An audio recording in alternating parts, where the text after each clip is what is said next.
Ciao ragazzi e bentornati sul canale. Io sono Davide, sono un musicista e sound designer e oggi assieme a voi andiamo a esaminare la nuova Keystep 37, strumento che non è, a discapito del nome, solo una estensione a livello di tasti rispetto alla Keystep 32, ma è uno strumento, diciamo, che si pone tra la versione 32 tasti e la versione Pro, introducendo diverse novità che andremo a esaminare una per una e che secondo me danno insomma un senso ancora più completo a questo tipo di strumento, che vi ricordo non è solamente una master keyboard, ma è un vero e proprio generatore di arpeggi e sequenze. A livello costruttivo la Keystep 37 si presenta con lo stesso identico layout della versione 32 tasti, fatta eccezione appunto per qualche controllo in più che andremo a esaminare tra poco. Come la sorella minore ha i tasti funzione retroilluminati, cosa estremamente comoda in caso di basse luci, e in tutti i tasti abbiamo la doppia funzione che sono raggiungibili, queste seconde funzioni, con la pressione del tasto Shift più appunto i vari tasti che mi permettono di accedere appunto alle seconde funzioni. Stessa cosa vale anche per le strip, che anche qui abbiamo una seconda funzione, e come nella nuova versione MK2 anche a 32 tasti, tutto è controllato attraverso il monitor centrale che, a discapito delle dimensioni ridotte, comunque risulta essere, essendo OLED, iper leggibile. Abbiamo poi il solito encoder che ci permette di navigare tra i menu sia di impostazione che delle varie sezioni dello strumento, e infine abbiamo tutta la parte nuova, diciamo che è quella presente sulla destra, che introduce appunto 2 nuovi tasti e 4 knob. A cosa servono questi tasti? Beh, il primo è facilmente intuibile, è il tasto che va ad abilitare il controllo tramite control change degli strumenti esterni. Quindi io ho 4 banchi e posso assegnare a ognuno dei controlli dei vari parametri diversi per ognuno dei 4 banchi, quindi virtualmente abbiamo 16 control change utilizzabili. Abbiamo poi infine il pulsante control, che è un pulsante, diciamo, cangiante, nel senso che cambia la sua funzione sulla base della modalità che sto utilizzando. Infatti vedete che cambia anche il colore, ma ci arriviamo tra un attimo.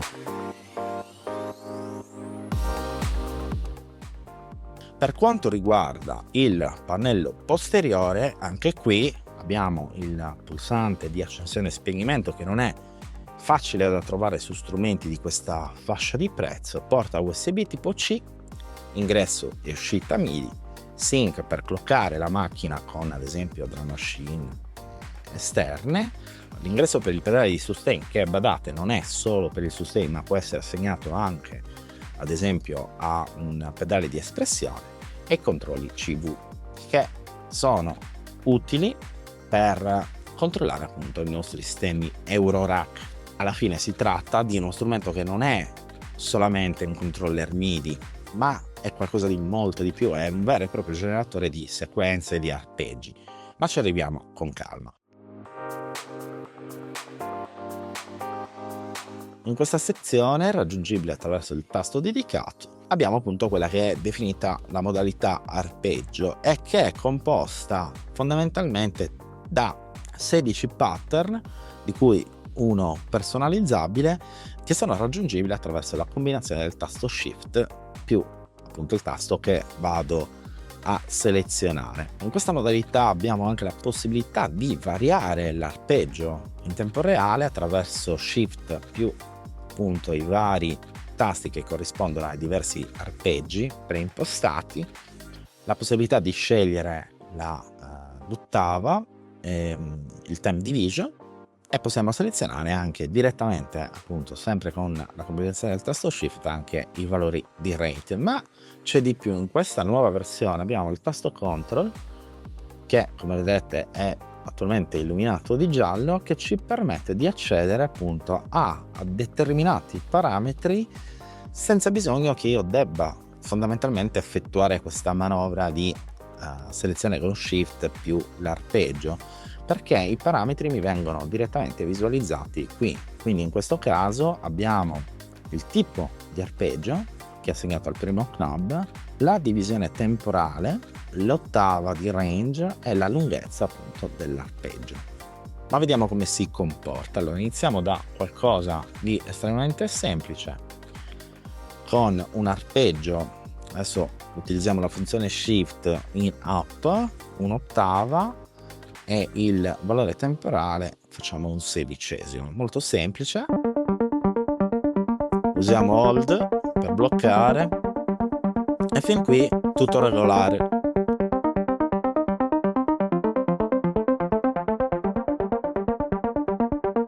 Ma andiamo a vedere cosa succede modificando i parametri.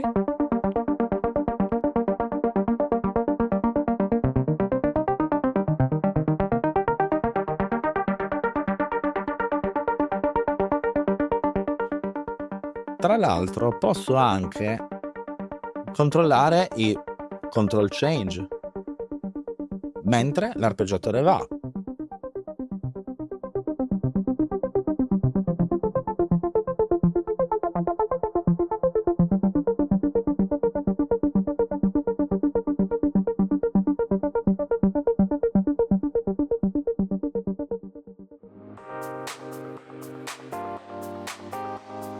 L'altra cosa importante da ricordare è che abbiamo in questa modalità anche la funzione mutate, che è un vero e proprio generatore randomico, diciamo, di arpeggi. E come funziona? Immaginiamo di, non so, aver impostato un tipo di arpeggio up and down, per esempio così.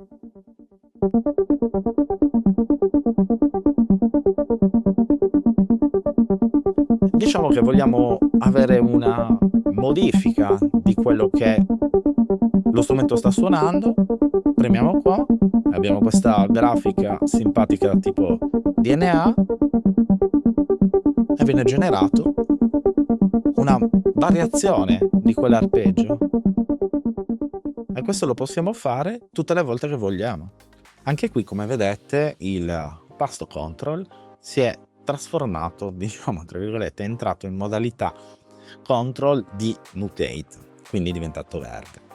Ciò cosa significa? Che io ora in questi knob avrò altri 4 parametri che controllano, in questo caso appunto, il generatore randomico, quindi con la probabilità, quanto randomico deve essere, la quantità di polifonia e la densità, insomma, di note e così via. Estremamente semplice. Quindi questa è la novità introdotta dal Keystep 37, che riguarda appunto l'interazione in tempo reale con quello che la macchina sta già generando, quindi sia attraverso il controllo dei control change, o nel caso di strumenti modulari della modulazione 1 e modulazione 2, che può essere assegnata, non so, all'aftertouch piuttosto che alla posizione della mod wheel, ma possiamo anche modificare l'arpeggio in tempo reale, questo senza necessità di utilizzare appunto combinazioni di tasti, quindi tutto immediato perché è tutto qui sul pannello, e questa è una cosa estremamente positiva.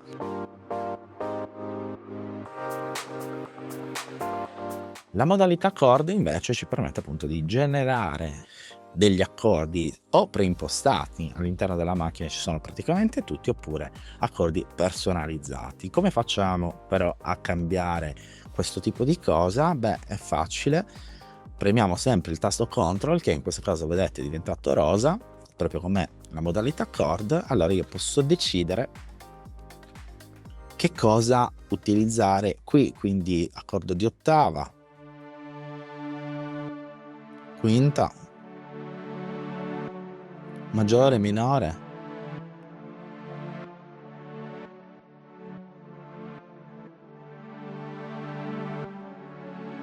major 7, minor 7 e così via. E posso addirittura creare un accordo personalizzato. E come lo faccio? Tengo premuto il tasto chord e seleziono le note che voglio che vengano trasformate in un accordo, così a caso. E anche qui posso interagire appunto con il control change, quindi modalità estremamente comoda a seconda dei casi. Andiamo infine all'ultima modalità, che è appunto la modalità sequencer. Questa è una modalità più, diciamo, più avanzata, che ci permette di registrare i nostri pattern, e ne abbiamo a disposizione ben 16 per 4 banchi che sono raggiungibili attraverso il tasto Shift. E anche qui, come tutte le altre modalità, abbiamo la sezione control che ci permette di controllare dei parametri aggiuntivi, che sia o la raclette e la divisione temporale e quanto randomica deve essere la nostra sequenza. Andiamo a vedere un po' come funziona e soprattutto come creare le sequenze. Diciamo che essenzialmente ci sono due modalità: o mentre il sequencer va, allora io posso suonare in tempo reale, oppure posso creare una sequenza step by step. Quindi diciamo che c'è una doppia funzione della modalità sequencer. Ad esempio, ipotizziamo di selezionare il banco 4 e sequenza pattern numero 10. Dovrebbe essere vuoto, ma per sicurezza controlliamo. Non è vuoto, quindi clear. Ora andiamo a registrare la nostra sequenza.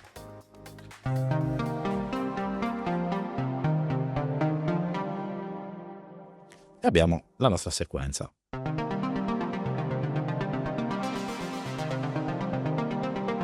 Molto semplice. Anche qui posso intervenire in tempo reale, quindi diciamo la voglio trasporre di ottava, cambiare la divisione temporale,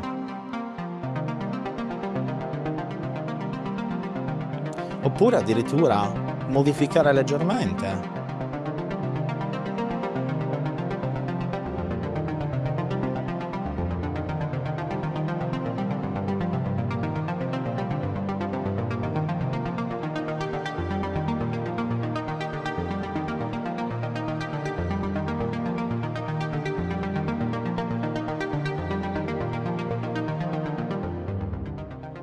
E tornare alla versione che avevo registrato e così via. Ma addirittura posso, attraverso la modalità chain, concatenare i diversi pattern. Quindi non so, facciamo l'1, il 3, il 5, il 4 e il 2, e io andando in play poi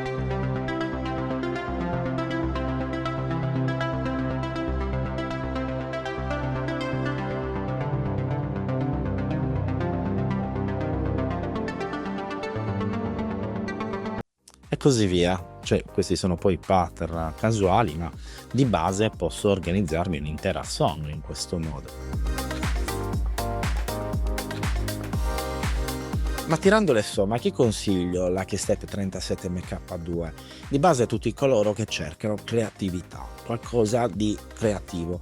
Infatti credo che sia l'aggettivo perfetto per descrivere la Keystep 37.